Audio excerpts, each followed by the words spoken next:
Hello friends, welcome to Bhumika kitchen. ನಾನು ನಿಮ್ಮ ಭೂಮಿಕಾ ಸುದರ್ಶನ್. ಇವತ್ತು ತುಂಬಾನೇ ಸಿಂಪಲ್ ಆಗಿರುವಂಥ ಕಡಲೆಕಾಯಿ ಬೀಜದ ಚಟ್ನಿನ ತೋರಿಸ್ತಾ ಇದ್ದೀನಿ. ಈ ಚಟ್ನಿನ ನೀವು ಒಂದ್ಸಲ ಮಾಡಿಟ್ಕೊಂಡ್ರೆ ಒಂದು 2 ದಿನದವರೆಗೆ ಸರ್ವ್ ಮಾಡ್ಬೋದು. ಇಡ್ಲಿಗಂತೂ ಸೂಪರ್ ಕಾಂಬಿನೇಷನ್ ಅಂತಾನೆ ಹೇಳ್ಬೋದು. ಬನ್ನಿ ಇದನ್ನು ಮಾಡೋದು ಹೇಗೆ ಅಂತ ನೋಡೋಣ. ಸ್ಟವ್ ಆನ್ ಮಾಡಿಕೊಂಡು ಬಾಣಲಿ ಒಳಗಡೆ 1 ಟೇಬಲ್ ಸ್ಪೂನ್ ಎಣ್ಣೆ ಹಾಕೊಂಡಿದ್ದೀನಿ. ಎಣ್ಣೆ ಒಂಚೂರು ಚೆನ್ನಾಗಿ ಬಿಸಿ ಆಗ್ತಿದೆ. ಹಾಗೆ 3/4 ಕಪ್ಪು ಕಡಲೆಕಾಯಿ ಬೀಜನ ಚೆನ್ನಾಗಿ ರೋಸ್ಟ್ ಮಾಡಿಕೊಂಡು ಒಂದು ಬೌಲ್ಗೆ ಎತ್ತಿಟ್ಕೊಳ್ತೀನಿ. ಮೊದಲು ಒಂದು 2 ನಿಮಿಷ ಹೈ ಫ್ಲೇಮಲ್ಲಿ ಕಡಲೆಕಾಯಿ ಬೀಜನ ಫ್ರೈ ಮಾಡಿಕೊಂಡು ಆಮೇಲೆ ಮೀಡಿಯಮ್ ಟು ಲೋ ಫ್ಲೇಮಲ್ಲಿ ಒಂದು 3 ನಿಮಿಷ ಕಡಲೆಕಾಯಿ ಬೀಜನ ಫ್ರೈ ಮಾಡಿಕೊಂಡ್ರೆ ಸೂಪರಾಗಿ ಕ್ರಿಸ್ಪಿಯಾಗಿ ಫ್ರೈ ಆಗುತ್ತೆ. ಆಗಿದೆ, ಇದನ್ನು ಒಂದು ಬೌಲ್ಗೆ ಟ್ರಾನ್ಸ್ಫರ್ ಮಾಡ್ಕೊಳ್ತೀನಿ. ಬಾಣಲಿಯಲ್ಲೇ ಇರೋವಂಥ ಎಣ್ಣೆಗೆ ಒಂದು 6 ಬ್ಯಾಡಗಿ ಮೆಣಸಿನ್ಕಾಯಿ ಅಥವಾ ಗುಂಟೂರು ಮೆಣಸಿನ್ಕಾಯಿ, ಖಾರ ನಿಮಗೆ ಜಾಸ್ತಿ ಬೇಕು ಅಂದರೆ ಗುಂಟೂರೇ ಹಾಕೊಳ್ಳಿ. ನಾನಿಲ್ಲಿ ಹಾಕೊಂಡಿರೋದು ಗುಂಟೂರು ಮೆಣಸಿನ್ಕಾಯಿ. ಲೋ ಫ್ಲೇಮಲ್ಲಿ ಒಂದು 10 ಸೆಕೆಂಡ್ ಈ ಮೆಣಸಿನ್ಕಾಯಿನ ಫ್ರೈ ಮಾಡ್ಕೊಳ್ತೀನಿ. ಮೆಣಸಿನ್ಕಾಯಿ ಒಂಚೂರು ಚೆನ್ನಾಗಿ ಫ್ರೈ ಆಗ್ತಿದೆ. ಹಾಗೆ ಒಂದು 10 ಬೆಳ್ಳುಳ್ಳಿ ಒಂದು 3 ಸೆಕೆಂಡ್ ಫ್ರೈ ಮಾಡ್ಕೊಳ್ಳೋಣ. ಒಂದು ಮೀಡಿಯಮ್ ಸೈಜ್ ಈರುಳ್ಳಿ ಒಂದು ಸ್ವಲ್ಪ ಸಾಫ್ಟ್ ಆಗಲಿ.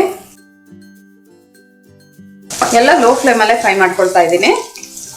ಈರುಳ್ಳಿ ಒಂದು ಸ್ವಲ್ಪ ಸಾಫ್ಟ್ ಆಗ್ತಿದೆ. ಹಾಗೆ ದಪ್ಪ ಸೈಜ್ ಒಂದು ಜಾಮ್ ಟೊಮೆಟೊ, ಜೊತೆಯಲ್ಲೇ ಒಂದು ರುಚಿಗೆ ತಕ್ಕಷ್ಟು ಕಲ್ಲುಪ್ಪು. ಟೊಮೆಟೊ ಬೇಗ ಸಾಫ್ಟ್ ಆಗುತ್ತೆ. ಹುಣಸೆ ಹಣ್ಣು ಒಂದು ಚಿಕ್ಕ ಗೋಲಿ ಗಾತ್ರದ್ದು. ಟೊಮೆಟೊ ಕಂಪ್ಲೀಟಾಗಿ ಸಾಫ್ಟ್ ಆಗಬೇಕು, ಅಲ್ಲಿವರೆಗೂ ಚೆನ್ನಾಗಿ ಫ್ರೈ ಮಾಡ್ಕೊಳ್ಳೋಣ. ನಿಮಗೆ ಚಟ್ನಿ ಕಲರ್ಫುಲ್ ಆಗಿರಬೇಕು ಅಂದರೆ ಬ್ಯಾಡಗಿ ಮೆಣಸಿನ್ಕಾಯಿ ಹಾಕೊಳ್ಳಿ, ಖಾರಕ್ಕೆ ಗುಂಟೂರು ಹಾಕೊಳ್ಳಿ. ಇಲ್ಲ ನಿಮ್ಗೆ ತುಂಬ ಸ್ಪೈಸಿ ಆಗಿರಬೇಕು ಅಂತ ಅಂದರೆ ಗುಂಟೂರು ಮೆಣಸಿನ್ಕಾಯಿ ಹಾಕೊಳ್ಳಿ. ಟೊಮೆಟೊ ಚೆನ್ನಾಗಿ ಸಾಫ್ಟ್ ಆಗಿದೆ. ಹಿಂಗೆ ಪ್ರೆಸ್ ಮಾಡಿದ್ರೇ ಗೊತ್ತಾಗ್ತಾ ಇದೆ ನೋಡಿ. ಫಸ್ಟ್ ಹೈ ಫ್ಲೇಮಲ್ಲಿ ಒಂದು ಸ್ವಲ್ಪ ಹೊತ್ತು ಫ್ರೈ ಮಾಡಿಕೊಂಡು ಆ ಟೊಮೆಟೊ ಸಾಫ್ಟ್ ಆಗೋವರೆಗೂ ಮೀಡಿಯಮ್ ಟು ಲೋ ಫ್ಲೇಮಲ್ಲಿ ಫ್ರೈ ಮಾಡ್ಕೊಂಡಿದ್ದೀನಿ. ಇವಾಗ ಇದನ್ನ ಪಕ್ಕ ಎತ್ತಿಟ್ಕೊಂಡ್ಬಿಡೋಣ. ಇದು ಕಂಪ್ಲೀಟ್ ತಣ್ಣಗಾಗಲಿ. ತಣ್ಣಗಾದ್ಮೇಲೆ ಮಿಕ್ಸರ್ ಜಾರ್ ಒಳಗಡೆ ಹಾಕೊಳ್ತೀನಿ. ಈಗ ಒಗ್ಗರಣೆ ಹಾಕೊಂಡ್ಬಿಡೋಣ ಚಟ್ನಿಗೆ. ಸ್ಟವ್ ಆನ್ ಮಾಡಿಕೊಂಡು ಒಂದು ಚಿಕ್ಕ ಬಾಣಲಿ ಒಳಗಡೆ 1 ಸ್ಪೂನ್ ಎಣ್ಣೆ ಹಾಕಿದ್ದೀನಿ. ಎಣ್ಣೆ ಒಂಚೂರು ಚೆನ್ನಾಗಿ ಬಿಸಿ ಆಗ್ತಿದೆ. ಹಾಗೆ ಸಾಸಿವೆ ಅರ್ಧ ಟೀ ಸ್ಪೂನ್. ಸಾಸಿವೆ ಚೆನ್ನಾಗಿ ಸಿಡಿಯೋದಕ್ಕೆ ಶುರು ಆಗಲಿ. ಸಾಸಿವೆ ಸಿಡಿಯೋದಕ್ಕೆ ಶುರು ಆಗ್ತಿದೆ. ಹಾಗೆ ಚಿಟಕಿ ಇಂಗು, ಜೊತೆಗೆ 1 ಒಣಗಿದ ಮೆಣಸಿನ್ಕಾಯಿ, ಕರ್ಬೇವಿನ ಸೊಪ್ಪು ಒಂದು 2ರಿಂದ 3 ಕರಿ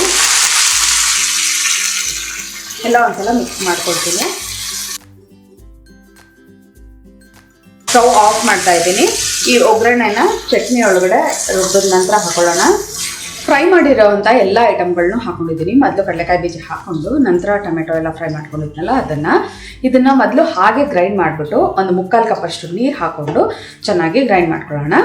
ನೋಡಿ, ಈ ಹದದಲ್ಲಿ ರುಬ್ಕೊಂಡಿದ್ದೀನಿ. ಇಡ್ಲಿಗೆ ಪರ್ಫೆಕ್ಟ್ ಆಗಿರುತ್ತೆ. ಇದಕ್ಕೆ ಒಗ್ಗರಣೆ ಹಾಕೊಳ್ಳೋಣ. ಇವಾಗ ಚಟ್ನಿ ಮೇಲೆ ಒಗ್ಗರಣೆ ಹಾಕೊಂಡಿದ್ದೀನಿ. ಇವಾಗ ನಿಧಾನವಾಗಿ ಮಿಕ್ಸ್ ಮಾಡ್ಕೊಳ್ತೀನಿ.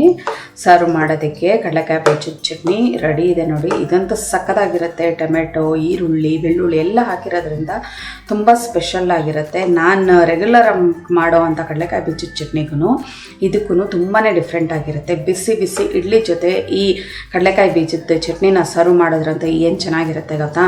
ನೀವು ಒಂದ್ಸಲ ಈ ಚಟ್ನಿ ರೆಸಿಪಿನ ಒಂದ್ಸಲ ಟ್ರೈ ಮಾಡಿ, ಹೇಗಿದೆ ಅಂತ ಕಮೆಂಟ್ ಬಾಕ್ಸಲ್ಲಿ ತಿಳಿಸಿ.